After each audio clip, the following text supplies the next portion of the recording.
ចឹងឧទាហរណ៍អ្នកទាំងគ្នាបានន័យថាដោតដកភ្លើងបានន័យថាប្រភពទី1ចឹងអ្នកទាំងគ្នាអាចមើលបាន ATS របស់យើងវានឹងបានន័យថាផ្លាស់ប្ដូរស្វ័យប្រវត្តិទៅប្រភពទី2អញ្ចឹងអ្នកទាំងគ្នាអាចមើលបានបានន័យថាភ្លើងរបស់យើងដូរភ្លាមវាអត់រលត់ទេបាទសួស្តីអ្នកទាំងគ្នាថានេះខ្ញុំអាចចំហាញវ៉ាន់មាននៅក្នុង stock ស្រាប់ហើយចំហាញជូនអ្នកទាំងគ្នាអញ្ចឹងអ្នកអាចមើលនៅក្នុងនេះបាន ATS មួយហ្វានេះមួយតម្លៃត្រឹមតែ$18អញ្ចឹងនៅតាមក្នុងនេះមានអ្វីខ្លះនិងវាមានមុខងារនៅរបៀបនៃការប្រើប្រាស់យ៉ាងដូចនេះយើងនឹងបង្ហាញជូនអ្នកទាំងគ្នាអញ្ចឹងអ្នកអាចមើល spec នៅលើប្រអប់ ATS មួយហ្វារបស់យើងបានយើងអាចប្រើប្រាស់ចរន្តរបស់យើងចាប់ពី1អាំពែររហូតដល់63អាំពែរអាចប្រើបានជាប្រភេទ2ប៉ូហើយកម្រិតត្រង់ចំរបស់វាមួយហ្វា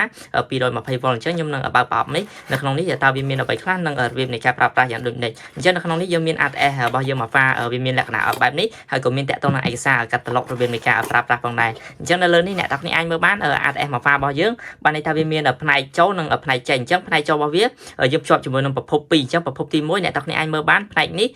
ះអ្នកទាំងគ្នាអាចភ្ជាប់ជាមួយនឹងប្រភពភ្លើងរត់ហើយផ្នែកទី2នេះអ្នកទាំងគ្នាអាចភ្ជាប់ជាមួយនឹងប្រភពម៉ាស៊ីនភ្លើងឬក៏ solar ដែលអ្នកទាំងគ្នាមានហើយផ្នែកខាងក្រោមនេះអ្នកទាំងគ្នាអាចភ្ជាប់ជាមួយនឹងឧបករណ៍នៃការប្រើប្រាស់អ្នកទាំងគ្នាបានហើយត្រង់ចំណុចបេតុងនេះអ្នកទាំងគ្នាអាចមើលបានន័យថាអ្នកទាំងគ្នាអាចកាច់បេតុងរបស់យើងទៅអូតូឬក៏ manual បានន័យថាអូតូនៅពេលដែលប្រភពភ្លើងរបស់យើងមួយណាដាច់ឬក៏មានវាអូតូ switch ទៅតាមប្រភពដែលអ្នកទាំងគ្នាមានហើយបើសិនបើអ្នកគ្នាកាច់បេតុងមកត្រង់ចំណុច manual អ្នកទាំងគ្នាអាចសេរីត្រង់បេតុងកន្លែងនេះបានតើអ្នកទាំងគ្នាចង់បានប្រភពភ្លើងមួយណាយកមកប្រើប្រាស់អ្នកទាំងគ្នាអាចមើលបានប្រភពទី1ឬក៏ប្រភពទី2អ្នកទាំងគ្នាអាចមើលត្រង់ចំណុចនេះកាច់ទៅដៃបានហើយបើសិនបើយកអូតូបានន័យថាវាផ្លាស់ប្ដូរដោយស្វ័យប្រវត្តិអញ្ចឹងខ្ញុំនឹងភ្ជាប់ភ្លើងដើម្បីឲ្យបង្ហាញជូនអ្នកទាំងគ្នារបៀបនៃការប្រើប្រាស់ផងដែរអញ្ចឹងខ្ញុំនឹងមានប្រភពភ្លើងហើយនឹងខ្សែភ្លើងដើម្បីភ្ជាប់នៃការប្រើប្រាស់និងបង្ហាញជូនអ្នកទាំងគ្នាអញ្ចឹងអ្នកទាំងគ្នាអាចមើលត្រង់ចំណុចនេះបានខ្ញុំនឹងភ្ជាប់ដើម្បីបង្ហាញជូនអ្នកទាំងគ្នាមើលផងដែរអញ្ចឹងខ្ញុំនឹងភ្ជាប់ជាមួយនឹងខ្សែភ្លើងប្រភពទី1ដើម្បីបង្ហាញជូនអ្នកទាំងគ្នាអញ្ចឹងអ្នកទាំងគ្នាអាចមើលបានប្រភពទី1ហើយបន្តមកអ្នកទាំងគ្នាអាចភ្ជាប់ជាមួយនឹងប្រភពទី2អញ្ចឹងខ្ញុំនឹងភ្ជាប់ជាមួយនឹងប្រភពទី2អ្នកទាំងគ្នាអាចមើលត្រង់ចំណុចនេះបានបើសិនបើអ្នកមានភ្លើង solar ឬក៏ម៉ាស៊ីនភ្លើងអ្នកទាំងគ្នាអាចភ្ជាប់ជាមួយនឹងប្រភពទី2មកអញ្ចឹងប្រភពទី1អ្នកទាំងគ្នាអាចភ្ជាប់ជាមួយនឹងភ្លើងរត់ប្រភពទី2ភ្លើង solar ឬក៏ម៉ាស៊ីនភ្លើងដែលអ្នកទាំងគ្នាមានអញ្ចឹងនៅពេលដែលអ្នកភ្ជាប់ជាមួយប្រភពទាំងពីរនេះបែបនេះហើយខ្ញុំនឹងភ្ជាប់ជាមួយនឹងឧបករណ៍នៃការប្រើប្រាស់ពីខាងក្រោមនេះអញ្ចឹងអ្នកទាំងគ្នាអាចមើលបានខ្ញុំនឹងភ្ជាប់ដើម្បីបង្ហាញជូនអ្នកទាំងគ្នាអាចមើលបានអញ្ចឹងអ្នកនេះអាចមើលបាននៅពេលដែលអ្នកភ្ជាប់វាបែបនេះហើយខ្ញុំនឹងភ្ជាប់ជាមួយនឹងប្រភពដែលអ្នកទាំងនេះអាចមើលនៅក្នុងនេះបានអញ្ចឹងវាមានប្រភពទី1អញ្ចឹងខ្ញុំនឹងភ្ជាប់ជាមួយនឹងប្រភពទី1ដើម្បីបង្ហាញជូនអ្នកទាំងនេះតើវាដំណើរការឬក៏អញ្ចឹងអ្នកអាចមើលបាននៅពេលដែលអ្នកទាំងគ្នាភ្ជាប់ជាមួយនឹងប្រភពទី1អញ្ចឹងឧទាហរណ៍អ្នកទាំងគ្នាត្រង់បេតុងនេះអ្នកទាំងគ្នាអាចសេរីមើលបានត្រង់បេតុង manual ឬក៏អូតូអញ្ចឹងអ្នកទាំងគ្នាអាចមើលត្រង់ចំណុចនេះបើសិនបើអ្នកកាច់បេតុងទៅអូតូបានន័យថាវាបានន័យថាដំណើរការទៅស្វ័យប្រវត្តិអញ្ចឹងខ្ញុំនឹងភ្ជាប់ឧទាហរណ៍អ្នកទាំងគ្នា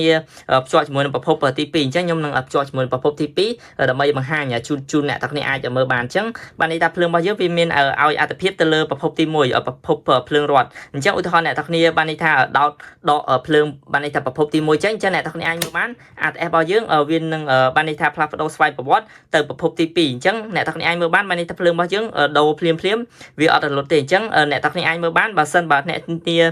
បានន័យថាចុចបេតុងត្រង់ចំណុចនេះមក menu វិញអញ្ចឹងឧទាហរណ៍អ្នកទាំងគ្នាចង់បានប្រភពទី1ភ្លឺវិញអញ្ចឹងខ្ញុំនឹងដោតជាមួយនឹងប្រភពទី1អញ្ចឹងបានន័យថាវាមើលនៅក្នុងនេះអញ្ចឹងឧទាហរណ៍អ្នកទាំងគ្នាដាច់ប្រភពទី2អញ្ចឹងបានន័យថាភ្លើងរបស់យើងវាអត់អូតូទេអញ្ចឹងតើតែអ្នកទាំងគ្នាកាច់ត្រង់បេតុងត្រង់ចំណុចនេះមកប្រភពទី1បានប្រភពរបស់យើងភ្លឺអញ្ចឹងបើសិនបើអ្នកទាំងគ្នាកាច់ត្រង់បេតុងនេះមក manual គឺអ្នកទាំងគ្នាអាចសេរីដៃបានហើយបើសិនបើអ្នកគ្នាកាច់បេតុងត្រង់ចំណុចនេះមកអូតូបានន័យថាវាដើរតែស្វ័យប្រវត្តិអញ្ចឹងអ្នកទាំងគ្នាអាចដោតភ្លើងម្ដងទៀតមកខ្ញុំនឹងបង្ហាញជូនអ្នកទាំងគ្នាអញ្ចឹងនៅត្រង់ចំណុចនេះបើសិនបើអ្នកគ្នាធ្វើបែបនេះអ្នកទាំងគ្នាអាចកាច់តែដៃក៏បានអាស្រ័យទៅលើអ្នកទាំងគ្នាចង់បានអញ្ចឹងឧទាហរណ៍អ្នកទាំងគ្នាដកប្រភពទី2អញ្ចឹងអ្នកទាំងគ្នាអាចមើលបានដកបានន័យថាវារលត់អ្នកទាំងគ្នាអាចកាច់មកអូតូវិញមកអញ្ចឹងអ្នកទាំងគ្នាអាចមើលបានវានឹងវាយភ្លើងដោយស្វ័យប្រវត្តិបែបនេះអញ្ចឹងរបៀបនៃការប្រើប្រាស់និងភ្ជាប់ភ្លើង ATS មួយហ្វានេះវាមានលក្ខណៈបែបនេះអញ្ចឹងតាក់ទងនឹង ATS មួយហ្វានេះដែរតម្លៃរបស់វាត្រឹមតែ$18ហើយបើសិនបើអ្នកគ្នាចង់បានអាចតាក់ទងមកខ្ញុំបានខ្ញុំបានមាននៅក្នុង stock ស្រាប់ហើយបើសិនបើអ្នកទិញភ្លាមបានភ្លាមផងដែរហើយខ្ញុំបានធានារបស់ថ្មី100%មានប្រអប់ជូនអ្នកទាំងនេះផងដែរហើយខ្ញុំបានបើសិនបើអ្នកទិញភ្លាមទៅយកទៅប្រើប្រាស់មានចម្ងល់ទេអាចសួរខ្ញុំបានបន្ថែមបានហើយនេះគឺជាវីដេអូរបៀបនៃការប្រើប្រាស់ ATS មួយហ្វានេះហើយខ្ញុំបាទសូមបង្ហាញជូនអ្នកទាំងគ្នាតែប៉ុណ្នេះហើយខ្ញុំបាទសូមអរគុណ